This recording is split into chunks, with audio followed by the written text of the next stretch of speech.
গুৱাহাটী বিশ্ববিদ্যালয়ৰ উপাচাৰ্য নিযুক্তিক লৈ সৃষ্টি হৈছে বিতৰ্কৰ। বৰ্তমানৰ উপাচাৰ্যৰ কাৰ্যকাল শেষ নহওঁতেই নতুন উপাচাৰ্যৰ শপত গ্ৰহণ। নাকৰ A+ গ্ৰেড পোৱা বিশ্ববিদ্যালয়খনত সংঘটিত এই নাবুদ নাস্তুৰ ঘটনাই দৃষ্টি আকৰ্ষণ কৰিছে সমগ্ৰ ৰাজ্যবাসী। বৰ্তমানৰ উপাচাৰ্যজনৰ কাৰ্যকালৰ অন্ত নপৰোঁতেই নতুন উপাচাৰ্যই ল'লে শপত। এই কাৰ্যত ক্ষোভিত গুৱাহাটী বিশ্ববিদ্যালয়ৰ বৰ্তমান উপাচাৰ্য প্ৰতাপজ্যোতি সন্দিকৈয়ে। সামাজিক মাধ্যমযোগে ক্ষোভ প্ৰকাশ কৰিলে প্ৰতাপজ্যোতি সন্দিকৈয়ে। এই ধৰণৰ শপত গ্ৰহণ আগতে কেতিয়াও দেখা নাছিলোঁ বুলি প্ৰতিক্ৰিয়া প্ৰকাশ কৰিলে সন্দিকৈয়ে। সন্দিকৈৰ কাৰ্যকাল শেষ হ'বলৈ বৰ্তমান 25 দিন বাকী। কিন্তু ইয়াৰ মাজতেই গুৱাহাটী বিশ্ববিদ্যালয়ৰ নতুন উপাচাৰ্য হিচাপে শপত গ্ৰহণ কৰিলে ডক্টৰ ননীগোপাল মহন্তই। গুৱাহাটী বিশ্ববিদ্যালয়ৰ এই অদ্ভুত কাণ্ডৰ আঁৰত ৰাজনৈতিক প্ৰভাৱ থকা বুলি সন্দেহ প্ৰকাশ কৰিছে বিভিন্নগৰাকী ব্যক্তিয়ে। অৱশ্যে এই ক্ষেত্ৰত বিশেষ সন্দৰ্ভত কোনো প্ৰতিক্ৰিয়া প্ৰকাশ কৰা নাই গুৱাহাটী বিশ্ববিদ্যালয় কৰ্তৃপক্ষই। আহক চাওঁ এই সমগ্ৰ বিতৰ্ক সন্দৰ্ভত কি ক'ব খুজিছে উপাচাৰ্য প্ৰতাপজ্যোতি সন্দিকৈয়ে।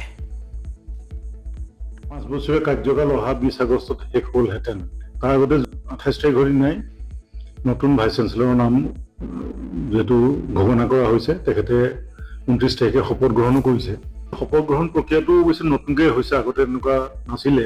শপত গ্ৰহণ অনুষ্ঠানটোত মই যে দেখিছোঁ আগতে, যিহেতু তাত তেওঁ দায়িত্বই লয় ইউনিভাৰ্চিটিখনৰ, গতিকে সেইকাৰণে দেখিলোঁ যে মোৰ 25 দিন বাকী থাকোঁতে যেতিয়া এজন মানুহক নিযুক্তি দিছে বা তেখেতৰ নাম ঘোষণা কৰি তেখেতৰ শপত বাক্য পাঠ কৰোৱাইছে, সেইকাৰণে মই ভাবিছোঁ যে মোৰ যিখিনি কৰণীয় কাম আছে বা কেইটামান কাম থাকে যদি পটককৈ এটা অফিচ এৰি যাব নোৱাৰি, সেইখিনি কাম শেষ কৰি যিমান সোনকালে পাৰোঁ মই তেখেতক দায়িত্বটো মই দিম। গতিকে মই তেখেতক মাতি কথাও পাতিছোঁ যে মই 13 তাৰিখে মই শেষ কৰিব খুজিছোঁ মোৰ দায়িত্ব, 14 আগষ্টৰ পৰা তেওঁ দায়িত্ব ল'ব। মই প্ৰয়োজনটো বুজি নাপালোঁ কি কাৰণে 25 দিনৰ আগতেই এটা নাম ঘোষণা কৰিব লাগে। সেইটো কোনো বিশ্ববিদ্যালয়ৰ ক্ষেত্ৰত তেনেকুৱা হোৱা আজিলৈকে আমি দেখা নাই।